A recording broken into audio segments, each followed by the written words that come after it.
Hey friends, Hey everyone. we're making a quick video because our new class, Dream Tending, which we're calling a Dream Lab 5-week course, is coming up starting Tuesday. Tuesday, April 5th, right? Yeah. And we've been processing about how we will work together, teach together, because we've done so little of it, and it's a new thing. It's a new bud. It's been a long time since we did any teaching together, and we haven't done that much. So there's a bit for us to process through to do this. Yeah. And I have a publicness. You're more internal that have been in the last years in your studies and your Ph.D. and your art and studio, and I've been more like, I'm on social media wanting to change the world or something like that. So we have a different sort of trajectory at the moment. Yes. And now we're coming together. Yes. And looking at that. Yes. And we were talking about our differences and me being more out in public in certain ways. And what to do with the common perceptions that people will have, the evaluations and criticisms that might say, oh, David, you know certain things, somebody would say, and you know more about certain things because you're more public and you publish books, and the evaluation and critique that happens. Yeah. And I'm calling it critique because it's these kind of evaluations are very rarely objective. Right. They're like comparative. They're comparative. And then we're like, oh, that hurts to have that kind of comparison when it's between us. And then we didn't want it to hurt the field of the class that would be in that kind of thing. Yeah, because we have it, we can imagine it outside of us looking at us, but then of course we have it also internally, right? That we've absorbed these things.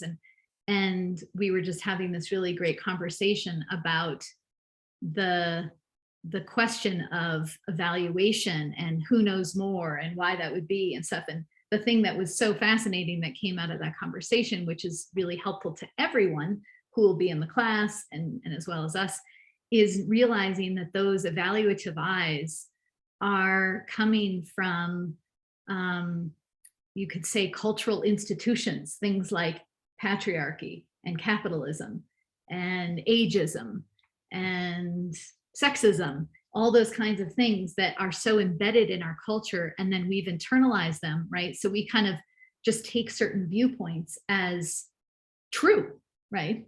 So we think, well, David's older, or he makes more money than I do, or whatever, he's been practicing longer or something. And so I'm then, given the holding of a male authority, more or less white. I like to say white passing because I'm Jewish, but I socially am seen as white and treated that way. Sure. So I'm held in the privileged position of being given more room for authority, not with everybody, but many people would give that certain room for that. Oh, definitely. Just because of that. And if I have a little gray, I'm even getting a little bit more that's helping, you know, this gray, this whiteness.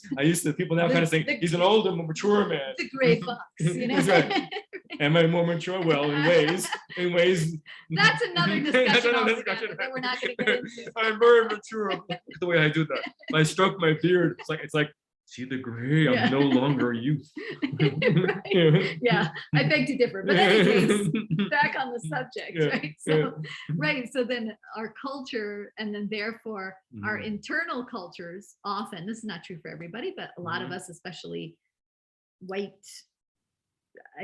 identified people, right? Or white, hetero, cis, whatever, that it's like, then how do we value ourselves when we either don't fit into those cultural value systems of hierarchical value systems, just even as a woman identified person, then how do I value myself when the culture places more value on a male identified person, et cetera, et cetera. So it's important to recognize where our evaluations stem from so that we can afford more room to all of us to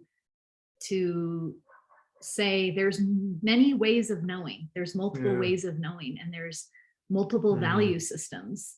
and we don't all fit into the dominant ones, Yeah. right? So it's important to know that.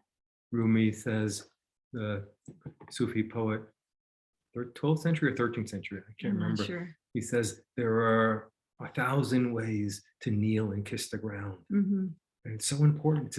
We're talking about a diversity issue. Right.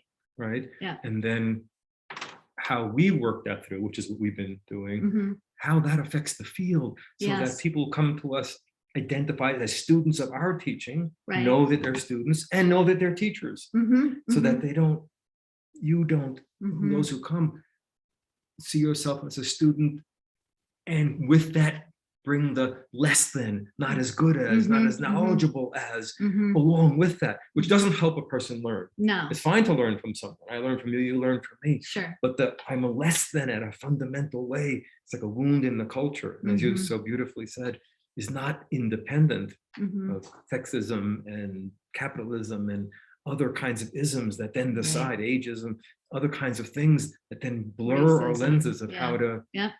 So we were like, how do we make sure these students don't get caught in that? So they're shining. So we with can us. clear the field more. Yeah. So that everyone's welcome and everyone can feel Yeah. In their own authority and in their own knowing. Yeah. Yeah. Please So- come on April 5th, Tuesday. Tuesday. You have to register by Monday night. Yes. I could say Tuesday morning. No. Do it by Monday night. Don't Yeah. make our Make it our easy. assistants have to wrestle with Yeah. things, although they do and they will. Right. But yeah, by Monday night, and we'll post the link, in the first comment to the registration information? Yep. And then it's on my Facebook page in various places, or direct message me and Lisa, and you'll get more information. It's going to be an awesome class, dreaming together. It's going to be deep and fun and all good stuff. Yeah. Thanks everybody Hope for to see you listening. there. Bye. Bye.